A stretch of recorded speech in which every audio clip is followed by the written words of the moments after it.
What's good, y'all? PK all the way, and I'm back with another video today, man. Today we doing something a little different, bro. Not even a little different. I talked about Berserk a while ago, but I'm talking about this manga I read, like I think it was yesterday, called Centuria, bro. It's a really good manga, bro. Let me get into it. The manga is actually called Centuria. Sorry for my pronunciation, but anyway, y'all. Centuria takes place in the medieval times, and is the main character. His name is Julian, and he's a slave. Now, in the beginning of this manga, you see Julian. He's like, nothing is. I don't have anything valuable in this world. He's like essentially thinking like he's nothing and everything is nothing. The world is shit. And when you see in the first panel, you see a guy on the ground and he has a bloody forehead.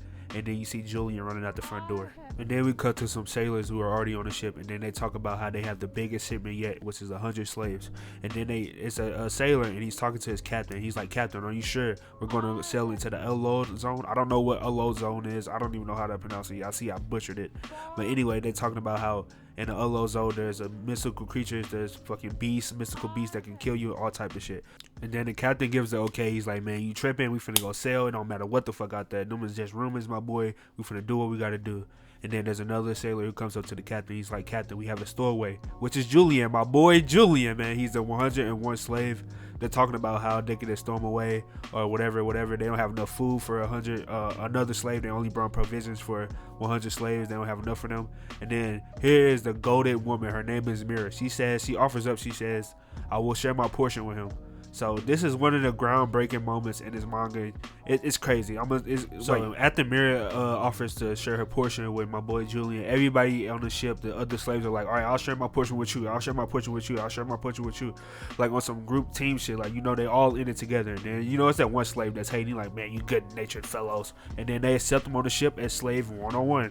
And then they all get in a boat, and Mira's like, "Why did you sneak aboard the ship?" And my boy Julian expresses that he thought he can go to another continent and make a living there. And then he asked Mira, "What about you?" He said, "Why did you cover up for me?" She expresses also that other people in the world don't treat slaves with decency, so it's best for slaves to treat each other with compassion. We never forget that feeling. And she tells him that.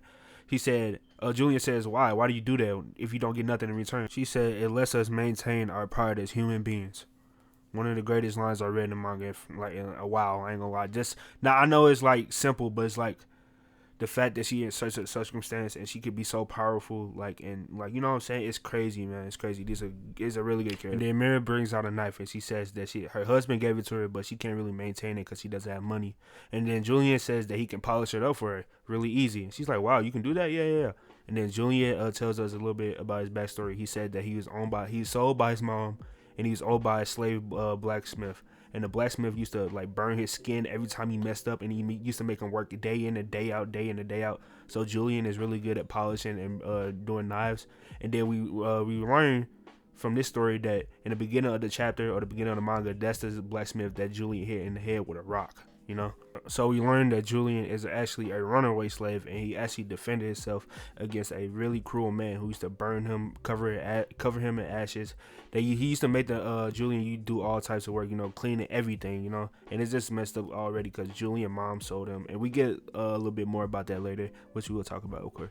And then Julian said that he never in his life felt compassion, so he wasn't really familiar with how Mira was offering her offerings and stuff like that. He don't know passion, he don't really know love and stuff like that. So it's really hard for him to. No, it's not hard for him to grasp it. He's actually really good at grasping it because he gives a favor in return for a favor. So he's actually catching on really quick to learn that it's actually some good in the world, So good on Julian, man. So, cut to the nighttime, we see all the slaves are asleep, and then we see Mira, she's singing to herself because she can't sleep. And then Julian comes over and he asks her, "You can't sleep?" And she's like, "Nah, I have motion sickness, so she can't really sleep when she's on a boat and stuff, I guess."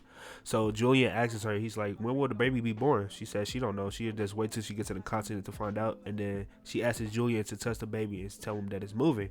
Then Mary says out loud to herself and to Julian, she says, "I just hope my baby can be born safe and sound. I don't mind suffering my whole life as long as he can live a happy life." And then Julian holds his chest. He get hurt in the chest. He like, "Why would you go that far?" He's like, "I didn't know mothers like you ever existed," type shit. Like, he just shocked at the fact that a mother like her can exist, type shit, So she pulls Julian close and she pulls it to her chest and she says, "I know you grew up in a cruel world, and I know that's how it seems, but you will quickly learn that love and kindness do exist in this world. And I guess that's what clicked in Julian to be like, oh yeah, this lady is something, you know. And then we skip to the next day. We see slaves. The slaves are working, and then Julian offers to help or take Mira's work. And then one of the sailors puts him in the face. He's like, "What are you? You think you're a cocky bastard? What are you? Who do you think you are?" He's like, "Man, I work harder. I work harder than a pregnant woman." And then the guy just takes Julian and he does him and Mira's work. And Mira's like, "What are you doing? Why?" She said, "If you just walking around just getting just fucking up the baby, then it won't have a safe delivery, you know, type shit." So he just been a good guy. So we skip to the next night at the day after working, and we see Mira. She's up again. She can't sleep because of motion sickness.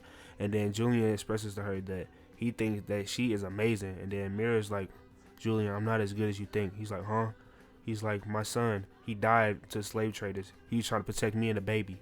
And he's like, "I let him die." She was like, "I let him die. I'm a failure of a mother." She feel like she let him die, and she's the reason that he died. So she's just feeling a lot of guilt because her son tried to protect her, but he had died in the process. So she just saying that she wants the baby to have a good life that her son fought so hard for. So she's just praying for the baby's happiness and that it won't fall in this cruel world, because it's a very cruel world, man. So Julian falls upon her and he's like, "I'll make sure your happiness is achieved, and I care about your happiness." And he reassures Mira that the baby will love her a lot for what she's did, and that kind of breaks Mira too. So on the next day, as Julian is doing Mira and his work, he's looking at Mira. He's like, "I can sense the bond between Mira and her baby." He said, "I never sensed that bond before because I never had it with my mother. So maybe I'm not really used to it." You know what I'm saying? So he's just like kind of digging deep into his feelings because he just met like a mother that he didn't even know like existed. So it's like he's kind of like conflicted in his feelings. He's like, "Damn, that's what a bond between a mom and a son feels like." Yeah. So some time goes by, and then Mira, she's looking at, it's nighttime now. Mira, she's looking over the ship. And she's like, "Julian, come here, come here." And then she said, "Look at the sky." And then the sky is like as pretty as can be, bro. Like stars, galaxies. It looks nice. She's like, "That's beautiful, isn't it?" He's like, "Yeah." She's like, "Julian, once we get liberated, or if we get liberated, why don't we live together?" And then Julian just starts crying. He didn't start crying. I don't think he started crying, but he looked like he's about to start crying, bro. He's like, "Yeah, let's do that." And then they end. And then you see Mira and Julian snuggled up all at the end of the chapter. It's nice, bro. So we cut to the middle of the night. On the same night, we can see that the boat has been pulled in by some type of current or whirlpool or something. They don't really know. But then the captain's like, "Well, we didn't take the route to be pulled in by nothing," type shit, you know? And then one of the sailors in them like, "It's like something's living here trying to pull us in," type shit. So it's like, the sailors was like, "Okay, but we can get away if we lighten the load." So the captain's like, "All hands on deck." So he called the slaves, he called everybody. And then one of the slaves was like, "What the fuck you call us out here for?" Boom, get stabbed in the back. And then the captain going on speeches like, I hate people that don't know how to use their heads. People that are useless. The elderly, old people, kids. I hate them all. Y'all all useless. And then he tells all the sailors to kill them all, bro. He start killing everybody. So we cut to a few minutes later, and then we see the deck, and we see that all the slaves have been slaughtered, bro. But only two, Mira and Julian.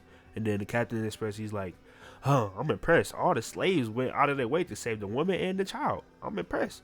So he's like, "Kill him," type shit. And then all of a sudden, all the raindrops freeze. The ship stopped. And then everybody's like, "What the fuck going on?" And then come over the ship from the sea is a fucking octopus god. And then the octopus god, I think it's a she. She asks Mira and Julian, "Do you seek my blessing?" She said, "You already fulfilled one of my conditions, which is sacrificing 100 souls, because they killed 100 slaves, but it's only 99 because it's only Mira and Julian left." She said, "I need one more soul to complete the blessing, and then I need one pure love." Then my boy Julian like, "Bro, who the hell are you? What the fuck are you? What do you want?" And then God is like, "Nothing matters. None of that shit matters. Who I am, what I am does not matter." She said, "Do you want the blessing? One of y'all have to sacrifice yourself for one more soul to complete the blessing." And then Julian looks down at the baby in the mirror. He's like, "Nah, hell no." He said, "You just need one more. Just one more." She's like, "Yes, that's correct." My boy Julian get up. He looked at Mira. He smiled. Mira got that flash of her son. The same flash as he did when he's protecting type shit. The same, you know what I'm saying? She got the comparison. She's like, "No, hell no. You think I'm gonna let another one of my sons or like another kid die on my watch? Fuck no." So Mira offered herself up as a sacrifice. So Mira grabs the knife that my boy Julian polished for her. She grabbed the knife. Boom, stab it to her stomach, rip her shit open. She's like, "I don't give a damn what happens to me. I just want my baby to be happy." She rip her belly open. She pulled the baby out. Baby start crying. Turns out the baby is a girl, and she named it Diana. And then you see Mira guts hanging. She walking towards Julian. She hands Julian the baby. She says, "Take care of your new sibling for me." Then Mira gets up. She walks over the boat. She jumps off into the sea. And then the blessing is complete, bro. Then the octopus god says, "Strength shall emerge from the pits of your despair." Then Julian thinks back, and he's thinking how the captain said they're all scum and that that's all expendable and they don't mean anything. Then the octopus god asks, "What do you want your blessing to be?" He said, "I want proof. Proof that everyone lives and that Mira's life wasn't a waste."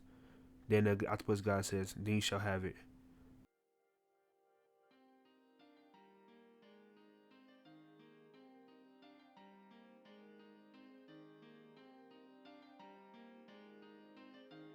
What? What's going on? I was granted the life of 100 slaves. Their power, their speed, their endurance, their reflexes, all have been combined and bestowed upon you. Please wait here a little longer.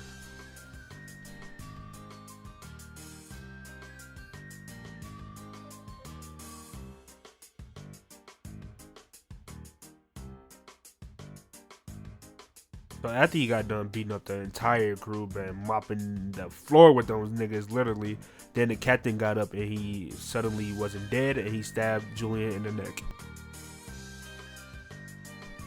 "You let your guard down, you fool. I'll get the last laugh." What? Huh? Why am I still alive? You have nothing to fear. It should go without saying that you gave the 100 lives as well. Oh. Okay. The octopus god then puts him on route to get to the continent, and he lets him know that since he gave a blessing to the sea, that the sea will not bring harm to him, and then he blesses him with fortune, and then he's gone. Then Julian gets one last look, not one last, but one good look at Diana, and he lets us know that he finally found something valuable, which is a complete opposite of how we started this chapter. Alright, y'all, that was Centuria, chapter 1, bro. Let me know if y'all want me to do the other chapters. This manga really reminded me of Berserk, bro. That's why I wanted to do it, bro. This video, like, I don't know, I had fun making this video, bro, because this manga is so good, y'all. I recommend it to anybody that likes seinen manga, like hardcore manga.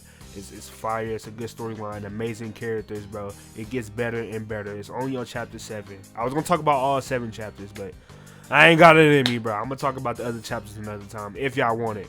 But yeah, man, Centuria, bro. I know I'm butchering the name, but that's how I say it, Centuria. I hope y'all enjoyed the video, man. See y'all in the next one, bro. Peace.